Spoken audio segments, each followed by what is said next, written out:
আসসালামু আলাইকুম প্রিয় ফুটবল ফ্যান্স।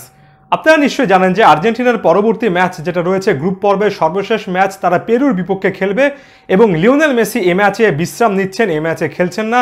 লিওনেল মেসিকে ছাড়া স্টার্টিং লাইন আপটা অনেকটা এমন হতে পারে: গোলকিপার হিসেবে এমি মার্টিনেজ, ডিফেন্সের সেন্টার ব্যাক জুটি হিসেবে ওটামেন্ডির সঙ্গে পেজেলা, রাইট ব্যাক পজিশনে সম্ভবত গঞ্জালো মন্তিয়াল, লেফট ব্যাক পজিশনে মার্কোস অ্যাকুনিয়াস।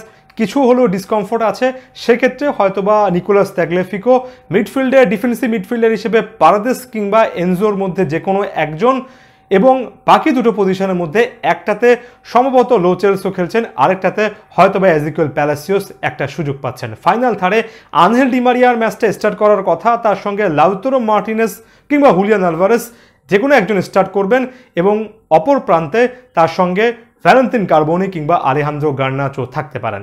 এখন লিওনেল মেসিকে ছাড়া এই ম্যাচটাতে আর্জেন্টিনার জন্য বেশ কয়েকটা চ্যালেঞ্জ থাকছে, এবং আমি পার্টিকুলারলি তিনটা জিনিসের দিকে অনেক বেশি করে নজর দিতে চাচ্ছি। প্রথমত, আনহেল ডিমারিয়া এই ম্যাচে কোন রোলে খেলেন? ডিমারিয়া এই ম্যাচে একজন উইঙ্গার হিসেবে খেলেন নাকি নাম্বার 10 হিসেবে খেলেন? লিওনেল মেসির ইনজুরি সংক্রান্ত যেহেতু কিছু ইস্যু আছে, কিছু ডিসকমফোর্ট আছে, এই মুহূর্তে আনহেল ডিমারিয়ার ওভারঅল এই দলটাতে গুরুত্ব এমনিতেও অনেকটুকু বেড়ে যাওয়ার কথা লিও মেসি না থাকলে, এবং আমি খুবই পার্টিকুলারলি শুধুমাত্র রাইট উইঙ্গার বা উইঙ্গার হিসেবে ডিমারিয়াকে চিন্তা করছি না। ডিমারিয়া কিন্তু খুব ভালো প্লে মেকিংও করতে পারেন। লিওনেল মেসির অনুপস্থিতিতে আমরা বিশ্বকাপের পর একাধিক ম্যাচে দেখেছি যেখানে ডিমারিয়া নাম্বার 10-এর মতো মুভমেন্ট করেছেন, ক্যাপ্টেনের আর্মব্যান্ডটা হাতে নিয়ে অনেকটা লিওনেল মেসির রোলটা প্লে করেছেন। তাই এখানে আনহেল ডিমারিয়ার এই রোলটা খুবই ভাইটাল হবে। ডিমারিয়াকে নাম্বার 10-এর রোলে হয়তোবা আমরা দেখবো, এবং দেখলে তিনি কেমন খেলবেন সেটা দেখা খুবই গুরুত্বপূর্ণ একটা ব্যাপার হবে, বিশেষ করে লিও মেসির এই ইস্যুটা যতদিন কন্টিনিউ থাকে। এরপর যে পয়েন্টটা নিয়ে আলোচনা করতে চাই সেটা হচ্ছে আলেহান্দ্রো গার্নাচোকে শেষ পর্যন্ত সুযোগ দেওয়া হবে কিনা। আমার কাছে মনে হয় প্রতিপক্ষ দেখে আলেহান্দ্রো গার্নাচোর এই ম্যাচে সুযোগ পাওয়া উচিত। গার্নাচো কিংবা ভ্যালেন্তিন কার্বোনি যে কোনো একজন স্টার্ট করবেন। ধরুন ভ্যালেন্তিন কার্বোনি স্টার্ট করলেন, ভ্যালেন্তিন কার্বোনি স্টার্ট করা মানে আনহেল ডিমারিয়া অনেক বেশি করে সেন্টারে মুভ করবেন। সেক্ষেত্রে ভ্যালেন্তিন কার্বোনি রাইট উইং পজিশনে কেমন করতে পারেন সেটা একটা দেখার মতো ব্যাপার হবে।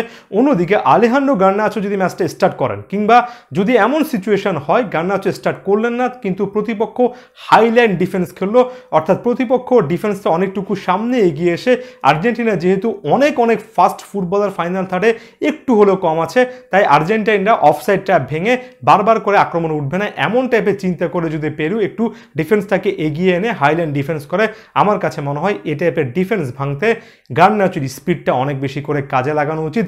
লেফট সাইডে আলেহান্দ্রো গার্নাচোকে এমন ডিফেন্সিভ যদি ট্রানজিশন হয়, প্রতিপক্ষের এমন যদি প্ল্যান হয়, অবশ্যই একটা সুযোগ দেওয়া উচিত। গার্নাচো এই সুযোগটা এমন টাইপের সিচুয়েশনে ডিজার্ভ করেন বলে আমি মনে করি।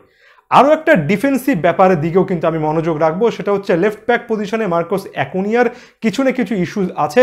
নিকো গঞ্জালেজ যদি ম্যাচটা স্টার্ট না করেন, তাহলে নিকোলাস তাগলিয়াফিকো কি নিজে লেফট ব্যাক পজিশনে একেবারে খুবই ভালো মাপের একটা পারফরমেন্স দিতে পারবেন কিনা? এর আগে প্রথম ম্যাচে মার্কোস অ্যাকুনিয়া যখন খেলেছেন, লেফট সাইডে যখন নিকো গঞ্জালেজ ছিলেন না, তখন কিন্তু অ্যাকুনিয়ার পারফরমেন্সটা অনেক বেশি ভালো বলে মনে হয়নি।